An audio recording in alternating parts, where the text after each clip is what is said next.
Dive Podcast, straight talk on politics, national security, and America's future. With Robert Johnson and Linda Miller, we cut through the spin, tackle the tough issues, and give you the real story behind today's headlines. Subscribe now and hit the notification bell to stay informed.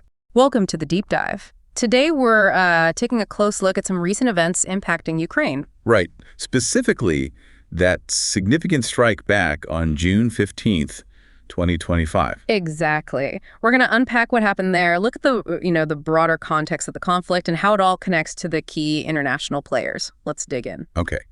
So what's really striking about that June 15th airstrike in Kiev is the specific target. The Boeing building? Yeah, the building housing the Boeing company's representative office. It was seriously damaged. And there seems to be a strong suspicion, looking at photos and different accounts, that hitting this major American corporation wasn't accidental. It looks deliberate. That's the assessment, yes. Yeah. Multiple confirmations that the Boeing building was definitely one of the targets hit that Sunday night. And this was apparently part of one of the most intense Russian attacks Kiev has seen since 2022. And the photos, the ones verified by Ukraine's state emergency service, they show pretty major damage, right? Facade hit hard, fire inside, rescue teams working. Definitely significant damage. Now, Boeing's presence in Ukraine, it's mainly been engineering and technical support. But crucially, they have these contracts with Antonov. Antonov, the Ukrainian aircraft maker known for those huge transport planes, including military ones. Exactly. And it wasn't just past history. Earlier this year, Boeing executives were actually meeting with Ukrainian counterparts, even the defense minister. Oh, really? Discussing new joint developments, apparently.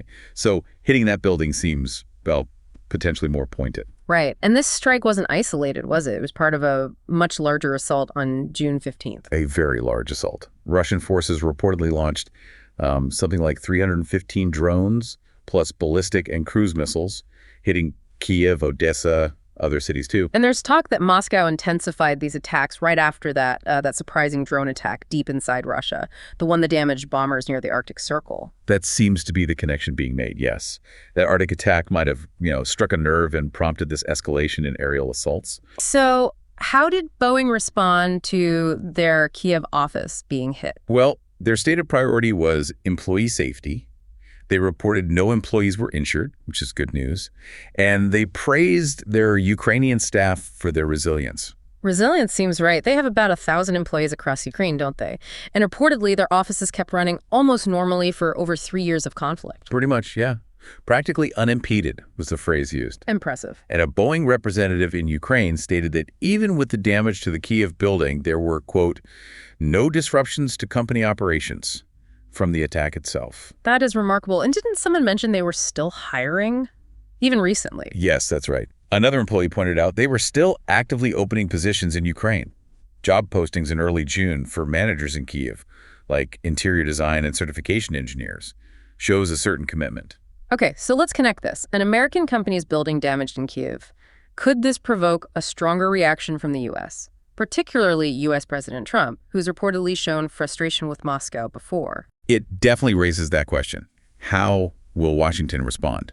Well, the Ukrainian foreign minister weighed in, didn't he, saying these strikes on American companies show Russian President Putin's disregard for U.S. peace efforts. And he added that targeting American business just highlights why Washington needs to stay involved, both in peace efforts and ensuring security for Ukraine and, well, Europe generally. So this powerful strike, it makes you wonder, is Russia now broadening its targets to include Western companies linked to Ukraine's defense sector? It certainly fits a potential pattern. If you want to degrade defense capabilities, hitting associated Western firms is a logical, if escalatory, step. And Western officials have apparently been warning about potential escalation, right? Sabotage against U.S. and European targets across Europe, possibly linked to aid for Ukraine. Yes, repeated warnings about that. And many of those potential targets are connected to companies involved in producing or supplying weapons and ammo, or the logistics of aid itself. And getting back to Boeing and Antonov, didn't they sign an agreement last year about defense projects? They did. A memorandum of understanding to explore cooperation on defense projects. It wasn't secret either. Where was it discussed? Apparently at the Munich Security Conference back in February, talking cooperation on ammunition production, strike aviation systems, and importantly, joint production of unmanned aerial systems, drones. Right, UAVs. So the Boeing building attack fits into a larger context of hitting industrial sites. We've seen strikes on Antonov factories before, power plants, other defense production places. Exactly. It's part of that list. And Ukrainian officials see it clearly as Moscow trying to reduce Ukraine's ability to produce and repair its own weapons. It's targeting the industrial base. And Boeing isn't the only U.S. company affected, is it? Not at all.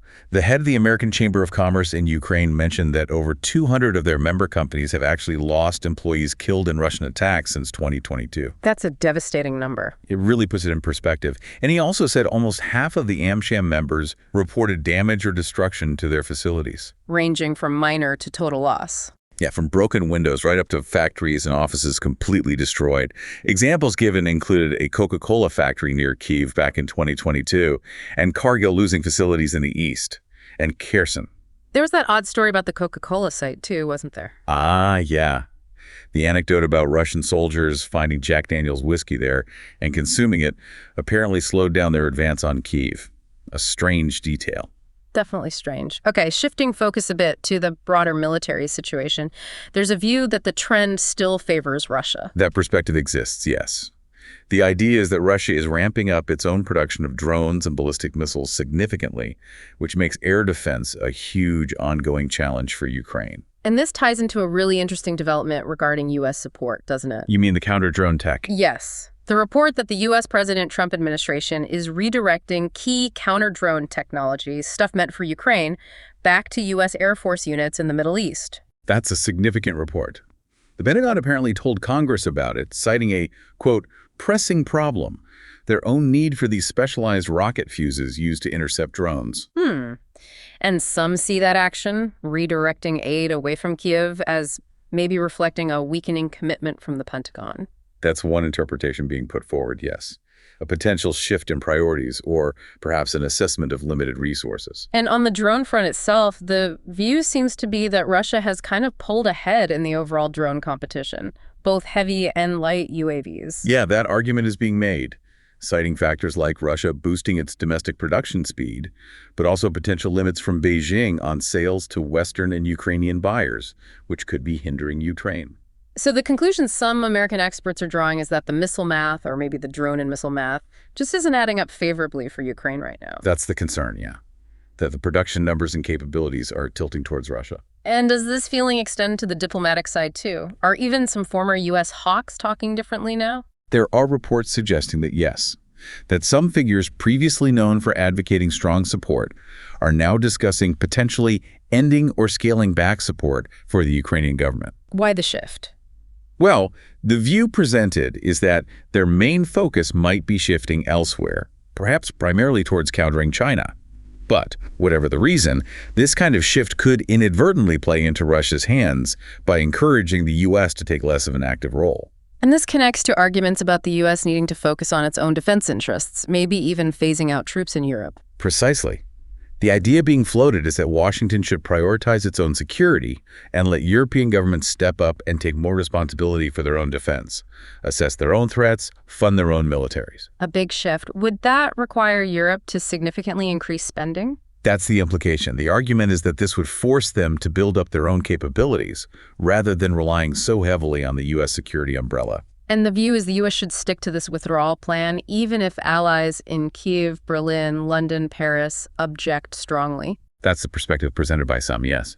That these European capitals might lack the collective geopolitical or military clout to force Washington to change course if it decides this is its strategic direction. And part of that argument rests on the idea that European politicians have historically preferred maybe welfare spending over big military budget increases. That historical tendency is cited, yes. The suggestion is that this preference might make it harder for them to rapidly fill the gap left by a potential U.S. drawdown. So bringing all these threads together, the Boeing strike, the shifting aid dynamics, the changing perspectives in Washington, it paints a really complex and, frankly, challenging picture. It does. The military momentum, the diplomatic currents, it's all quite fluid and difficult. And based on this assessment of the military and diplomatic situation, there's a perspective emerging that perhaps Ukraine should seriously consider accepting peace terms offered by Russia. That viewpoint is present, yes. It suggests that hoping for some kind of game-changing wonder weapon or a major Western intervention that now seems unlikely. Well, that holding out for that might be risky. Whisk how? The concern expressed is that prolonging the conflict based on those hopes could actually lead to Ukraine losing significantly more territory in the end. Specific areas mentioned are Left Bank Ukraine, Odessa, and Mykolaiv. It's quite a stark assessment. Subscribe to our podcast on Spotify, Apple Podcasts, and YouTube. We are here to make things clear. New episodes every day.